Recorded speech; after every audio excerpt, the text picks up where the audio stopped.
अस्सलाम वालेकुम here. This is sir Mohammad Hamza here from accounting. तो आज हम नवंबर 2021 का पेपर 21 इस पे से हम मार्जिनल कॉस्टिंग का क्वेश्चन करेंगे।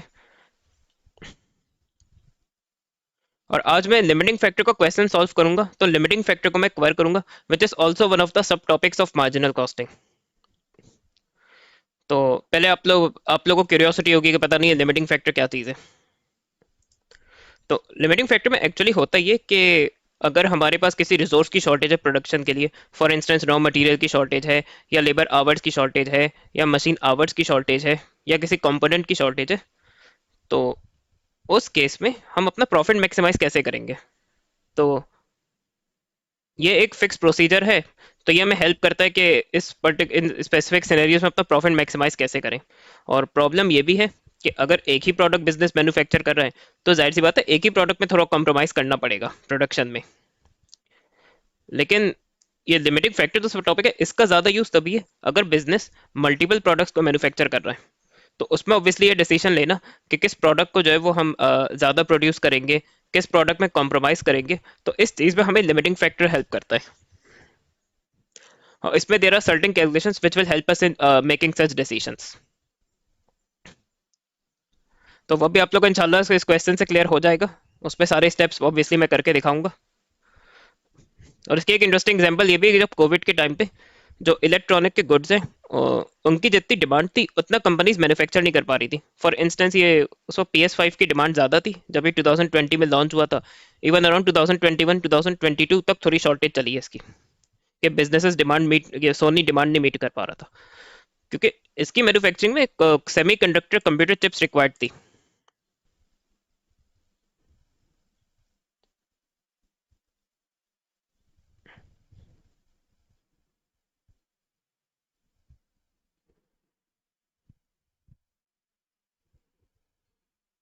तो ये एक इंटरेस्टिंग एग्जाम्पल है।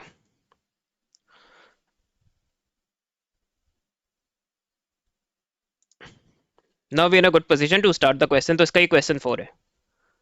B Limited is a manufacturing business. The business uses marginal costing techniques and manufactures three products S, E, and T. The following budgeted monthly information is available. Selling price, direct material, direct labour, variable overhead. तो ये सारी per unit cost दी हुई है, ये per unit selling price है। लेकिन अगर आप डायरेक्ट लेबर में देखें, तो उसकी पर यूनिट कॉस्ट के अलावा उसने ये भी बताया हुआ है कि पर आवर लेबर कॉस्ट क्या है।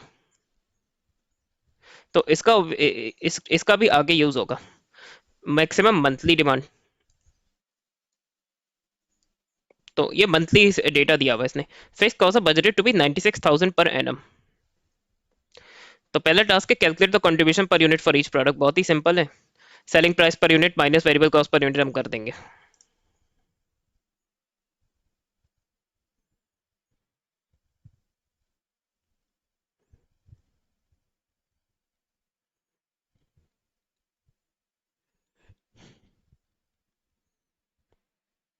तो एस का जैसे मैं मेंशन कर देता हूँ, बाकी ऑब्वियसली इस लेवल पे आप लोग को ऑब्वियस होना चाहिए कि कंट्रीब्यूशन पर यूनिट कैसे कैलकुलेट किया गया है।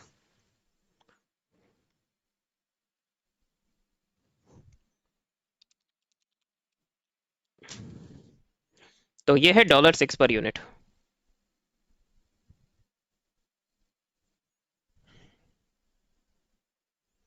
टी का मैं डायरेक्ट निकाल लूँ, टी और यू का।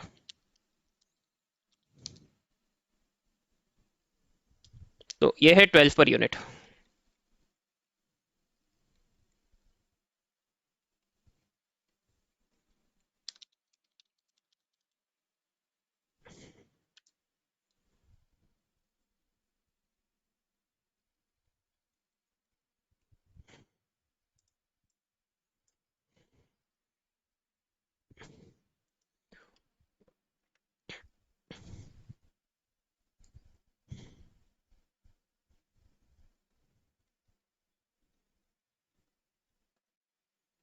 तो ये जो उसने करवाया ना, ये एक तरह से इसने आपसे स्टेप 1 करवा लिया। तो लिमिटिंग फैक्टर का स्टेप 1 यही होता है कि प्रोडक्ट्स का कंट्रीब्यूशन पर यूनिट पता होना चाहिए। Prepare a statement to show the maximum monthly contribution and maximum monthly profit. तो देखिए, आपको कंट्रीब्यूशन तो मंथली निकालना मुश्किल नहीं है, कंट्रीब्यूशन पर यूनिट है और मंथली सेल्स यूनिट्स है हमारे पास। अब इसलिए आपको क्लियर है कि डिमांड मीन सेल्स यूनिट्स। और मार्जिनल में इस पे भी हम production is equal to sales की एजम्पशन करेंगे।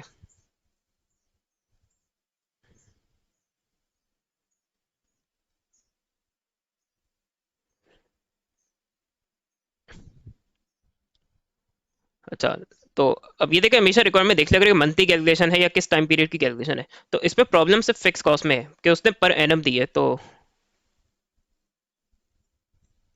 इसको हमें मंथली में कन्वर्ट करना होगा।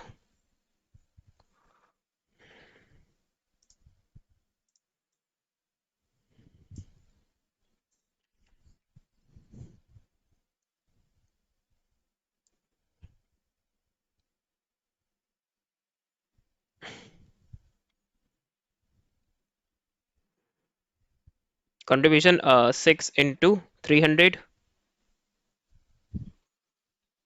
Plus 12 into 400। इस पे देखो कोई चेंज नहीं आ रहा अभी, क्योंकि अपना ज्यादा टाइम आप लोग लिमिटिंग फैक्टर के पार्ट्स के लिए बचाएं। तो इसको शॉर्टकट से ही करें, क्योंकि इसमें वो ऑप्शंस या डिसीजन मेकिंग वाली कोई कॉम्प्लेक्सिटीज नहीं है।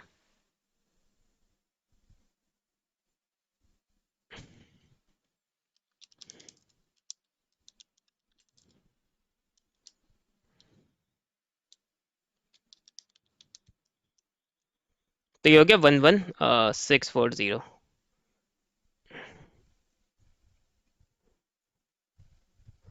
फिक्स कॉस्ट बहुत आसान है, जो आपकी एनुअल दी हुई है उसको डिवाइड बाई 12 कर दे, आपकी एक महीने की आ जाएगी। तो ये हो गया 8000।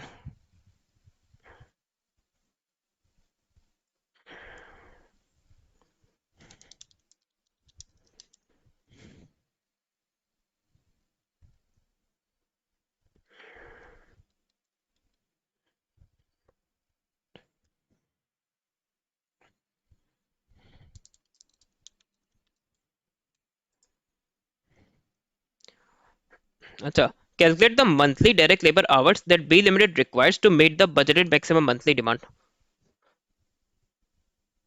तो इसमें देखिए लेबर कॉस्ट नहीं निकालनी, इसमें हमें ये निकालना है कि अगर ये हमें तीनों प्रोडक्ट्स के जितने भी यूनिट्स हैं मैक्सिमम डिमांड के, अगर हमें ये बनाने, तो इसके लिए हमें लेबर आवर्स कितने रिक्वायर्ड होंगे।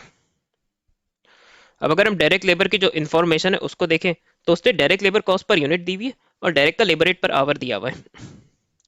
अब एस की देख, प्रोडक्ट एस की अगर देखें मैं आपसे बात करूं, तो 8 पर आवर है। तो अगर देखें एस के एक यूनिट पे अगर 1 आवर लग रहा होता, तो उसकी पर यूनिट कॉस्ट भी 8 होनी चाहिए थी।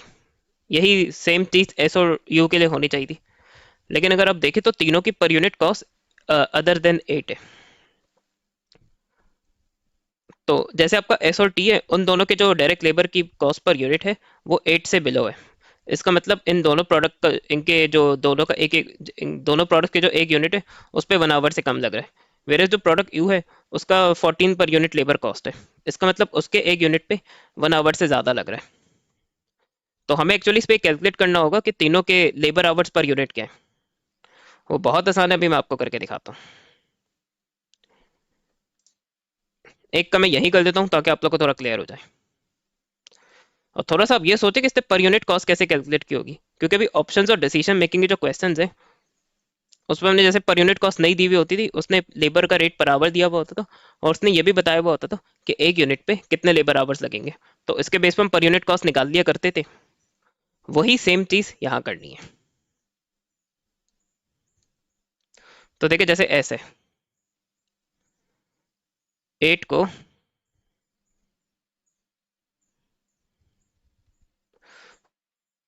उसके लेबर आवर्स पर यूनिट से उसने मल्टीप्लाई किया होगा तो ही 4 आया होगा। तो अगर मुझे इसके लेबर आवर्स पर यूनिट निकालने, तो ये 4 डिवाइड बाई 8 हो जाएगा। तो उसका एस का आ गया जैसे 0.5 लेबर आवर्स पर यूनिट। और बेहतर है कि इसके साथ यूनिट क्लियरली लिखे, आप लोग कोई कंफ्यूजन नहीं होगी आगे। तो इसमें भी पता ही चल रहा है कि अगर मैं 6 डिवाइड बाई 8 कर दूं तो labour hours per unit T के आ जाएंगे। इसी तरह अगर मैं 14 डिवाइड बाई 8 कर दूं तो labour hours per unit you के आ जाएंगे।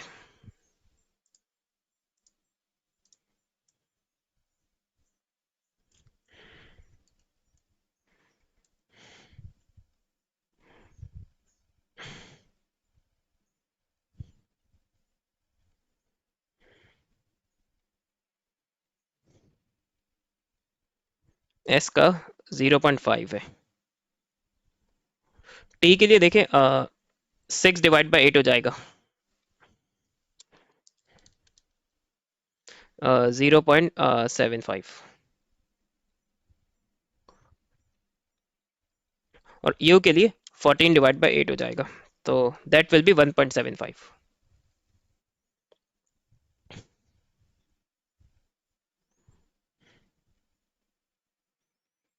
और ये जो टोटल लेबर आवर्स की वर्किंग करेंगे ना, इस पे हम तीनों प्रोडक्ट्स के लेबर आवर्स अलग से निकालेंगे।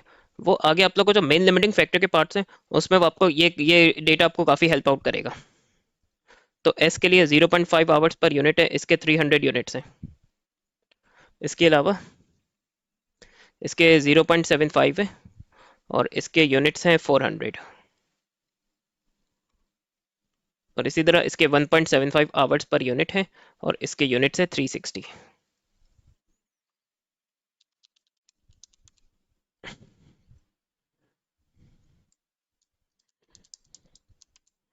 0.5 इंटू 300 150, 0.75 इंटू 400,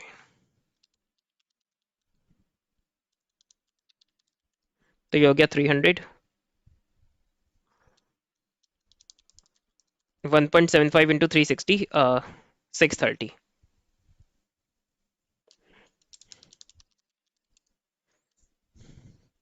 अब हम तीनों को ऐड कर देंगे क्योंकि टोटल में लेबर आवर्स बताने 150 300 630। तो ये है वन, पहले ये लिख भी लेते हैं एस टी यू, और टोटल है 1080। और इसके फाइनल आंसर के साथ लेबर आवर्स जरूर लिखिएगा, वरना आप लोग को आंसर का मार्क्स नहीं मिलेगा,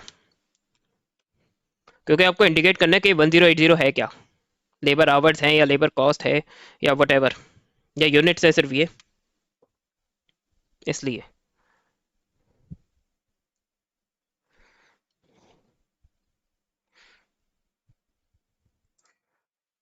अब आप लोग का रियल डील है। Due to shortage of skilled labour, the directors are aware that only 900 direct labor hours per month will be available from 1 December 2021। तो हमने भी कैलकुलेट किया कि मैक्सिमम डिमांड को सेटिस्फाई करने के लिए वी नीड 1080 और 1080 labour hours, but only 900 labour hours are available for December 2021। अभी कह रहे calculate the maximum contribution maximum profit for December 2021 taking into account the direct the limited direct labour hours available. और देखिए 11 marks का है।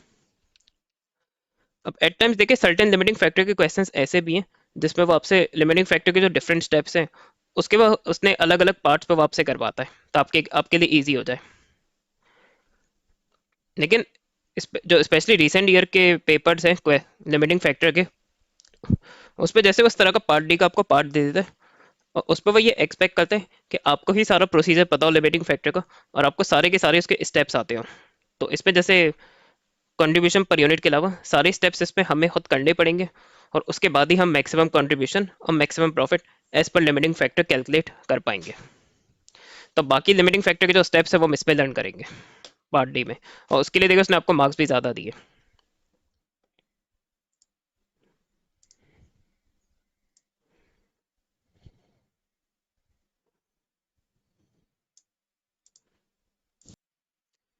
अच्छा, अब इसका जो सेकंड स्टेप है वो कंट्रीब्यूशन पर लिमिटिंग फैक्टर।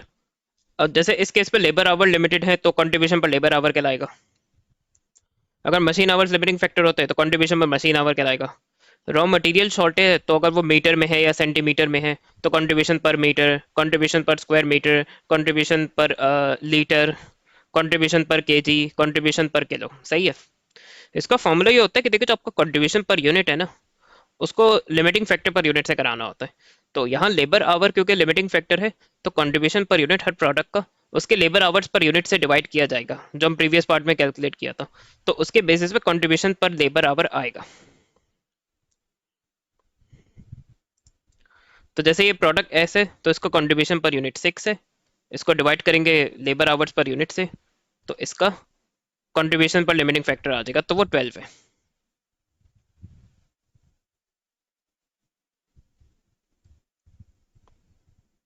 इसी तरह 12 डिवाइड बाय 0.75 है, तो इसका 16 है।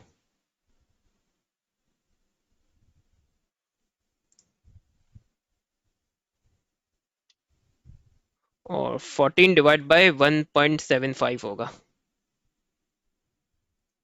तो इसका आया 8।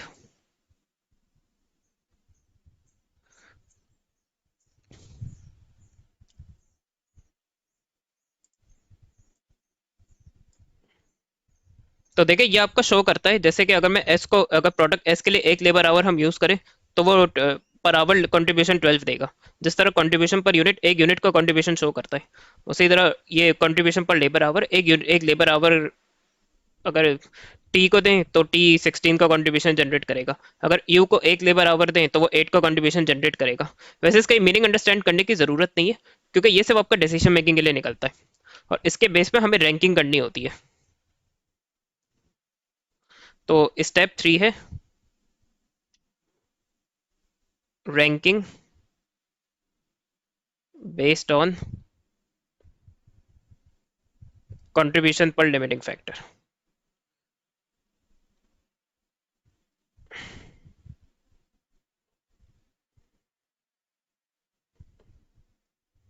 तो अब रैंकिंग में कर देता हूँ। तो देखिए अब जिसका ये कंट्रीब्यूशन पर लिमिटिंग फैक्टर या कंट्रीब्यूशन पर लेबर आवर ज़्यादा होगा उसको हम प्रायोरिटाइज करेंगे प्रोडक्शन में, और जिसका कंट्रीब्यूशन पर लिमिटिंग फैक्टर कम होगा उसकी प्रोडक्शन में हम थोड़ा कॉम्प्रोमाइज़ करेंगे। तो इसकी रैंकिंग 1 होगी, इसकी 2 होगी, इसकी 3 होगी।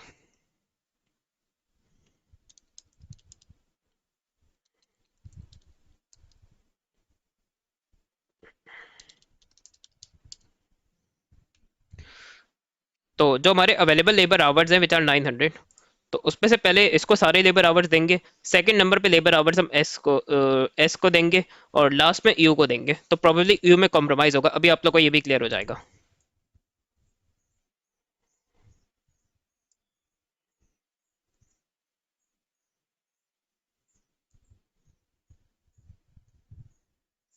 इसके बाद है ये इसका स्टेप 4।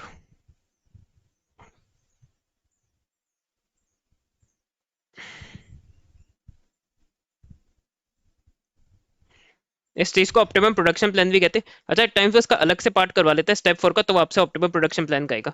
तो उसमें हमें ये निकालना होता है कि किस प्रोडक्ट के हम कितने यूनिट्स बनाएंगे। तो ये और ये होता है जो अवेलेबल रिजोर्स है उसको हम डिस्ट्रीब्यूट करते हैं प्रोडक्ट्स में।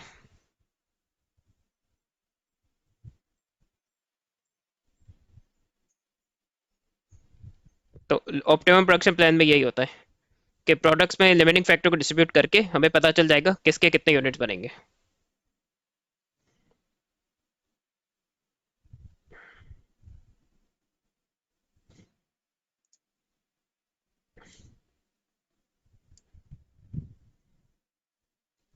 तो उस पर बहुत सिंपल वर्किंग है, हम स्टार्ट करेंगे 900 से।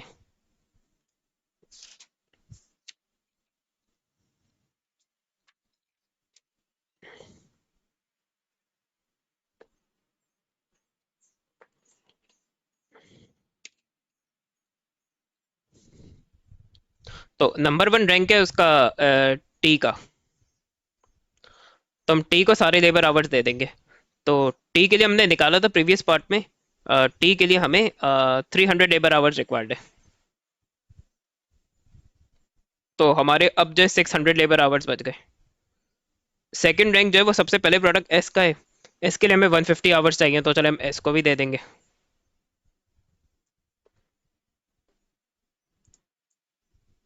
और इससे आप लोग को एक और बात क्लियर हो जानी चाहिए कि टी और एस के सारे यूनिट्स बनेंगे। हाँ, ये भी मैं लिख देता हूँ चले आप लोगों के लिए।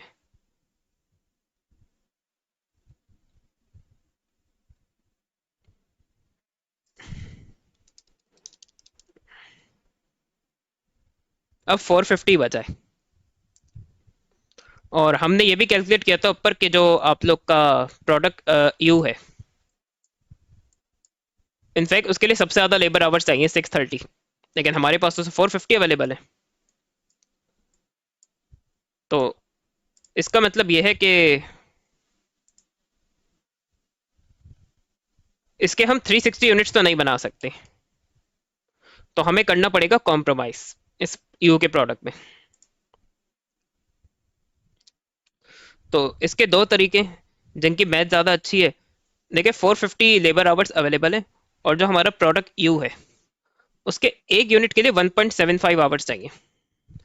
तो हम ये डायरेक्ट निकाल सकते हैं कि यू के हम यूनिट बना कितने सकते हैं। तो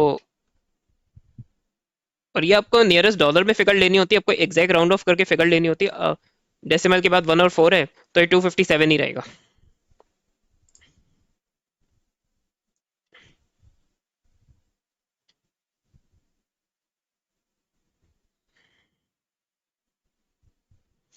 तो 257 यूनिट्स के लिए 450 आवर्स यूज हो जाएंगे, और ये हमारे लिमिटेड जो लेबर आवर्स है वो प्रोडक्ट्स पे डिस्ट्रीब्यूट हो गए। अच्छा, जिनको इतना डायरेक्ट समझ नहीं आए तो उनके लिए भी एक इजी वे आउट है।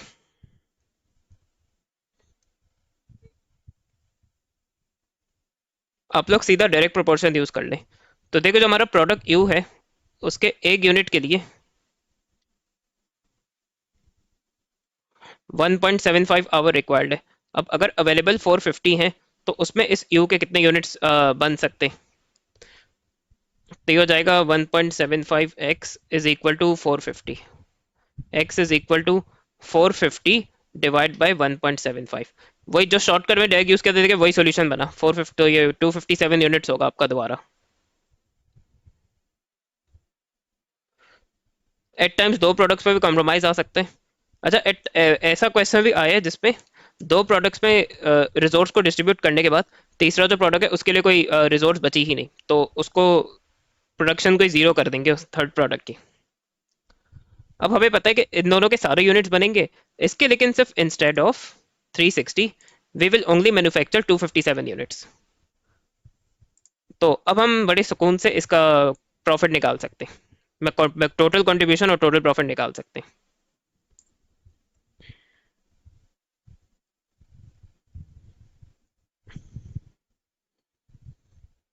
अच्छा, अब प्रॉफिट निकालते वक्त please contribution per labour hour या कंट्रीब्यूशन पर लिमिटिंग फैक्टर को यूज नहीं कीजिएगा।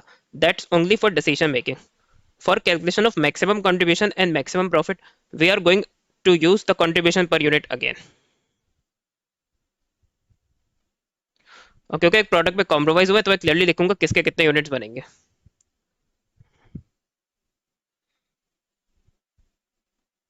जो प्रोडक्ट एस है उसके सारे बनेंगे, फिर जो प्रोडक्ट टी है उसके भी सारे बनेंगे, तो 12 × 400 कर देंगे। लेकिन जो लास्ट प्रोडक्ट है यू, जिसका 14 कंट्रीब्यूशन पर यूनिट है, 14 मल्टीप्लाई होगा इंस्टेड ऑफ 360 इस बार सिर्फ 257 यूनिट से।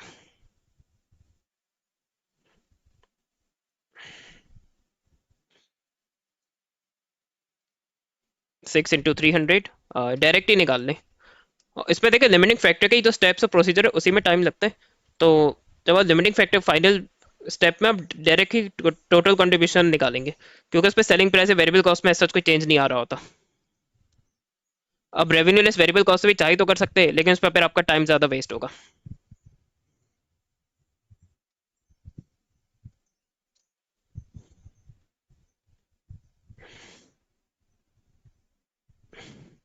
तो यह है 10198, और वही फिक्स कॉस्ट माइनस हो जाएगी जो हमने ऊपर बहुत पहले निकाली थी,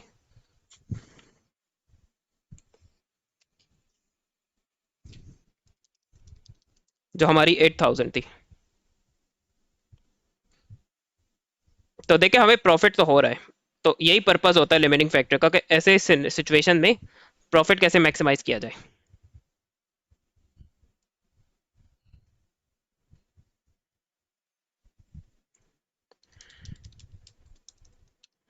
तो ये 2198।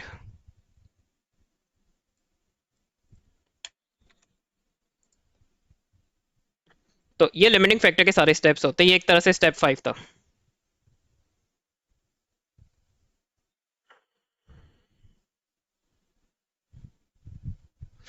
अच्छा, बाज़ आपसे सिर्फ ऑप्टिमम प्रोडक्शन प्लान तक या रिसोर्स डिस्ट्रीब्यूशन तक ही करवाता है। एट टाइम्स आप कभी कभी आपसे प्रॉफिट और कंट्रीब्यूशन निकलवाता भी नहीं है।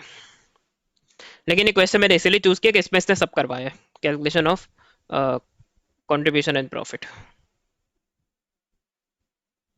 तो ये इसके 4 से 5 स्टेप्स है लिमिटिंग फैक्टर के। तो ये आप लोग को पूरा अपने दिमाग में बिठाना होगा कि कैसे करना है। और प्रैक्टिस से ही आएगा, जितने आप क्वेश्चंस प्रैक्टिस करेंगे उतना अच्छा आपको ये प्रोसीजर आपके दिमाग में बैठेगा लिमिटिंग फैक्टर का।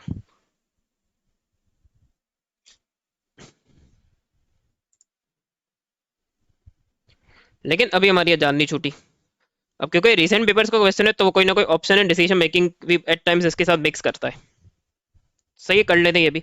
इन overcome to overcome the shortage of skill labour and also be able to meet the maximum demand, the directors are considering paying an overtime premium of 25% and paying a total monthly bonus of 200 to be shared between all workers. यहाँ एक total amount में bonus दे रहे हैं तो उसका ना bonus या फिक्स कॉस्ट है, ये माइंड में रखना है। अच्छा, calculate the total contribution total profit for the month of December if the director decide to carry out this proposal। अच्छा, और ये जो लिमिटिंग फैक्टर है इसने आपसे दिसंबर के लिए ही कैलकुलेशन करवाई है, और लिमिटिंग फैक्टर में जो हमारा कॉम्प्रोमाइज आ रहा है वो प्रोडक्ट यू में आ रहा है। तो इसका मतलब अब अगर ये ओवर टाइम करवाएगा तो ओवर टाइम में ये बनवाएगा प्रोडक्ट यू के यूनिट्स।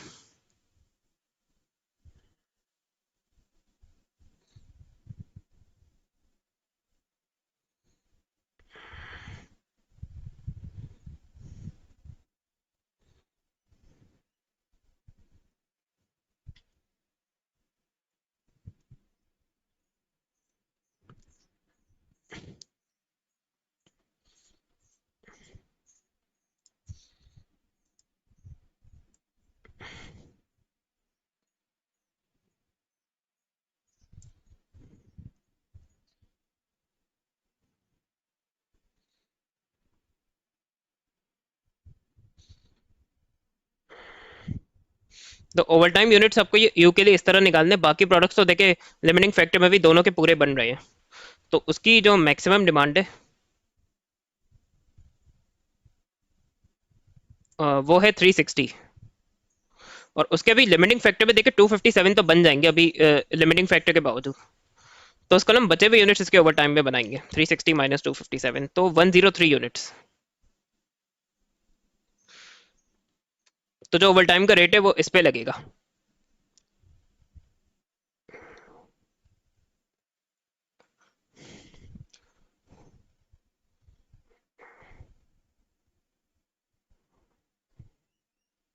तो मुझे यू के लिए कंट्रीब्यूशन पर यूनिट के ओवर टाइम के यूनिट्स का अलग से निकालना होगा।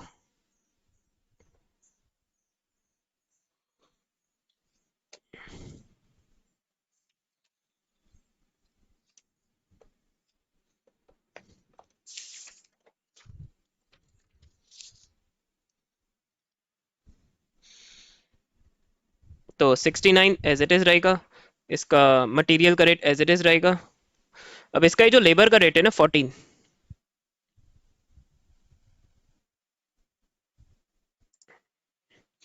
तो 14 को मैं बढ़ा दूंगा, उसका 25% निकालूंगा, वो 3.5 है। तो 14 प्लस आंसर तो 17.5 होगा। तो अब डायरेक्ट लेबर में 14 के वजह 17.5 माइनस होगा, और आपका वेरिएबल ओवरहेड भी वो 5 ही रहेगा।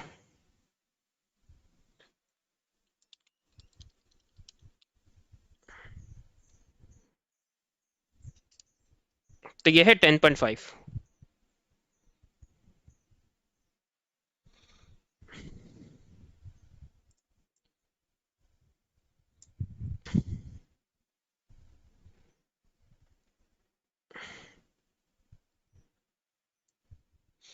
तो अब इस पे मैं आपको कंट्रीब्यूशन निकाल के दिखाता हूँ, और इस पे देखिए कंट्रीब्यूशन पर यूनिट ही बेहतर है यूज करे, थोड़ा सा अकल यूज करनी पड़ेगी आप लोग को अपनी। तो तो एस का वही 6 इंटू 300 होगा, जो सेकंड प्रोडक्ट है उसका एज एज यूजल वही 12 इंटू 400 होगा। लेकिन जो ये प्रोडक्ट यू है ना, इसका देखिए जो प्रीवियस का 14 का कंट्रीब्यूशन पर यूनिट है वो सिर्फ 257 यूनिट्स पे लगेगा, क्योंकि वो करंट सिनेरियो में बन जाएगा। लेकिन इसके जो ओवर टाइम के 103 यूनिट्स है वो 10.5 लगेगा उस पर। आई होप सो आप लोग को ये समझ आ रही है बात।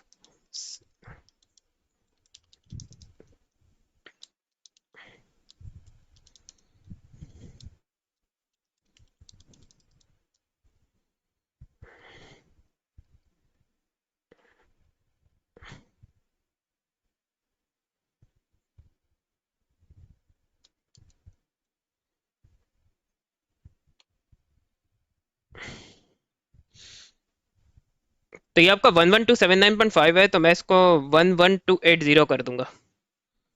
इसमें से हम फिक्स कॉस्ट माइनस करेंगे।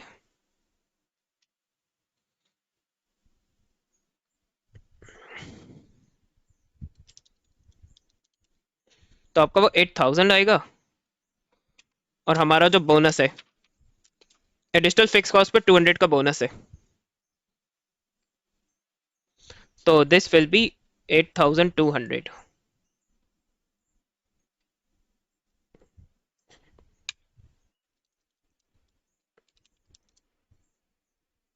तो ये 3080 है।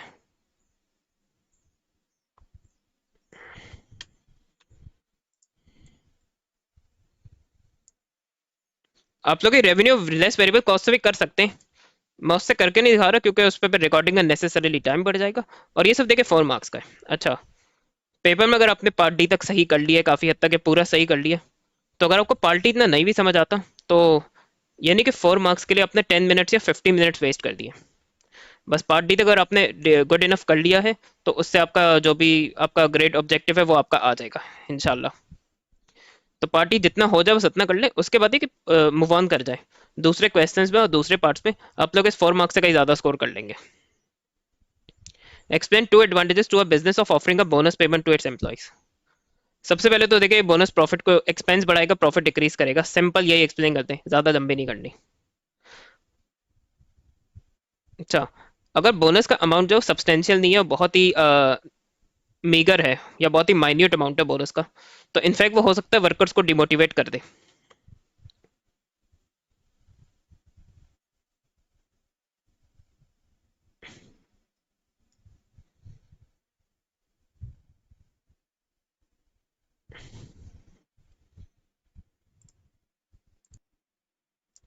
अच्छा, इसकी एग्जामिनर रिपोर्ट है, ये November 21 का, पेपर 21 है।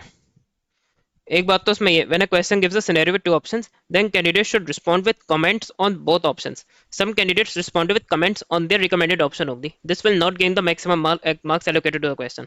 तो डिस्कस एडवाइस का क्वेश्चन है, तो जो भी ऑप्शंस गिवन है या दोनों साइड डिस्कस करें। अपनी सब वन साइडेड डिस्कशन ना करें।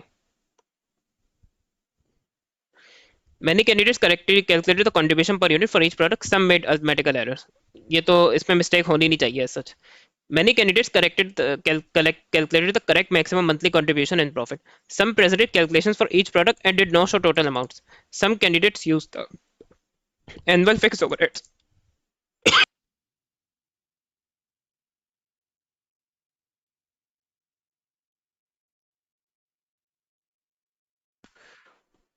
तो कुछ ने ना वो एनुअल फिक्स्ड ओवरहेड ही ले लिया, उसको मंथली के लिए एडजस्ट नहीं किया। तो ये जरूर पढ़ लिया करें कि किस टाइम ड्यूरेशन के हिसाब से उसने आंसर मांगा है।